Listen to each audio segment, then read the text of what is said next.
آپ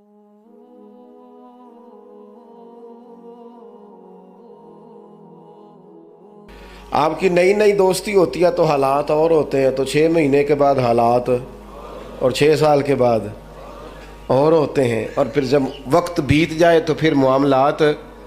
لیکن آپ کو استقامت دکھانی ہے، ڈٹنا ہے، کھڑا ہونا، مسائل کے سامنے رکنا ہے. مسائل سے بھاگ جانا، نظریں چرانا، میرا گھر میں دل نہیں لگتا، میں کہیں اور رہوں گا، میں ملک میں نہیں رہوں گا، میں ان رشتہ داروں کے بیچ وقت نہیں گزاروں گا، یہ انداز ٹھیک نہیں. اسلام نے گوشہ نشینی کو ناپسند کیوں کیا ہے؟ رہبانیت کو ناپسند کیوں کیا ہے؟ سارا کچھ چھوڑ چھاڑ کے، حقوق چھوڑ کے تنہائی میں بیٹھنا، رہبانیت کو کیوں ناپسند کیا؟ لوگوں کے بیچ رہو، ان کی تکلیفوں پر صبر کرو، ان کی طرف سے آنے والے دکھوں کو برداشت کرو، اور میدان میں رہو اور ڈٹنا سیکھو، اور ان چیزوں کا خیال. آپ دیکھیں نا، قرآن مجید کا ایک مقام ایسا ہے جس میں اللہ تعالیٰ نے نا حضور کو گنجائش دے دی. یعنی ہمیں اگر گنجائش مل جائے، کرو چاہے نہ کرو، تو فٹافٹ لوگ گنجائش پہ عمل نہیں کرتے. بھائی نفل چاہے بیٹھ کے پڑھ لو، چاہے بیٹھ کے پڑھنا تھا نا تو سارے بیٹھ کے ہی پڑھتے ہیں، اللہ ماشاء اللہ تھوڑوں کو چھوڑ کے. مسواک نہ ملے تو چلو انگلی استعمال کر لو، مسواک نہ ہو تو اب کیا ہوتا ہے؟ زیادہ تر انگلی استعمال کر لیتے. ہم گنجائش پہ جلدی عمل کرتے ہیں. لیکن حضرت عائشہ صدیقہ رضی اللہ تعالی عنہ فرماتی ہیں کہ اگر امت کے حق میں احکام لینے کی باری آتی تھی تو حضور آسانی کو پسند کرتے تھے. آپ کی توجہ ہے میری بات پر؟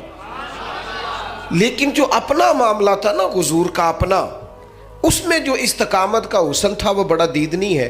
اللہ تعالیٰ نے نا نبی پاک علیہ الصلوۃ والسلام کو فرما دیا کہ ان الذین کفروا سواء علیہم اانذرتہم ام لم تنذرہم لا یؤمنون. میری طرف دیکھ رہے ہیں آپ؟ فرمایا محبوب بے شک جن کی قسمت میں کفر ہے، آپ انہیں ڈرائیں یا نہ ڈرائیں وہ ایمان نہیں لائیں گے، ان پر برابر ہے. آپ انہیں ڈرائیں چاہے یہ وہ لوگ ہیں جنہوں نے اتنا کفر کیا ہے کہ اب اللہ نے ان کے دلوں پر مہر لگا دی ہے. اب آپ ڈرائیں نہ ڈرائیں سواء علیہم، ان پر برابر ہے. صحابہ نے حضور سے پوچھا یا رسول اللہ، آپ کو اللہ تعالیٰ نے کہہ دیا ہے کہ یہ جو پکے کافر ہیں نا، جن کی قسمت میں کفر ہے، جنہوں نے اپنے حق میں مورے لگوا لی ہیں، ابو جہل ہے، ابو لہب ہے، آپ کو اجازت ہے ان کو ڈرائیں چاہے؟ تو حضور کیا کرنا ہے؟ تو نبی کریم علیہ الصلوۃ والسلام نے پتہ کیا فرمایا؟ فرمایا مجھے میرے رب نے روکا نہیں، اور کہا ہے سواء علیہم، ان پر برابر ہے. مجھے ڈرانے کا اجر ملے گا، لہذا میں انہیں ڈراتا ہی رہوں گا. حضور پیغام حق دیتے ہی رہے، نبی پاک علیہ السلام پیغام دین دیتے ہی رہے، اور حضور نے پہلے دن جو نعرہ لگایا تھا نا، دین میں آ جاؤ، وہی نبی پاک علیہ السلام کا نعرہ ہمیشہ موجود رہا. حضور نے صحابہ سے فرمایا کہ جب تم میدان میں چلے جاؤ، جنگ میں آمنا سامنا بھی ہو جائے، صف بندی بھی ہو جائے، تلواریں نیام سے باہر بھی نکل آئیں، پھر بھی پہلے لوگوں کو دعوت دین دینا. اگر کلمہ پڑھ لیں تو پھر ہمارا ان کے ساتھ کوئی جھگڑا، ادھر دیکھیں جی، پھر ہمارا ان سے کوئی جھگڑا. اپنی زندگی میں استقامت پیدا کریں، مضبوط رہیں.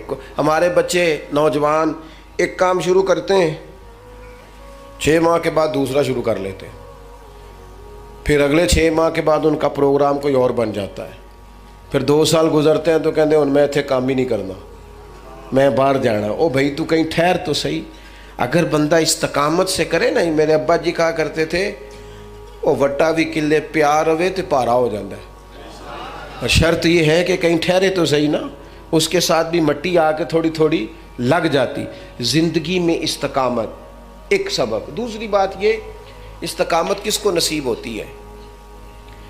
جو بندہ بردبار ہو، حلیم الطبع ہو، جلد بازی نہ ہو، طبیعت میں کوئی ٹھہراؤ، کوئی سکون ہو.